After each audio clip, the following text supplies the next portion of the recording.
To use Dr. King's word, a pacifist, a lifelong pacifist, words to support a war was absolutely disrespectful to this man's legacy.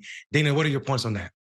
Here's when somebody starts talking about this conflict in terms of it being either anti-Semitic or Islamophobic.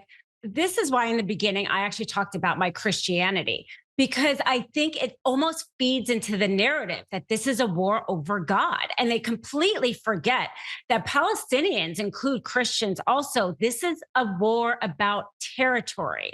And so I think that all these organizations that put out statements and were against anti-Semitic and Islamophobic, but they fail to say anti-Arab or anti-Palestinian. They just assume all Palestinians are Muslim, and that feeds into this being a war around God. It's a war around religion. This is not about God. This is not about religion. This is about land and people claiming that they have a right to live in this land on all sides. And that is what this dispute is about. And to your point, Nelson Mandela, he said the work was not done until Palestinian was free. He really saw an affinity with Palestinian people because the colonization of the British of Palestine was around the same times of South Africa.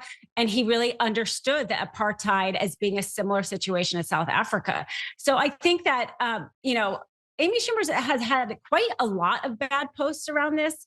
Actually, some really blatant anti-Palestinian posts around this. So I'm kind of not surprised that she cherry picked this. But anyway, my mission is for people to realize, again, this is not a war about God. And that partly it's because Palestinians contain people of many different religions.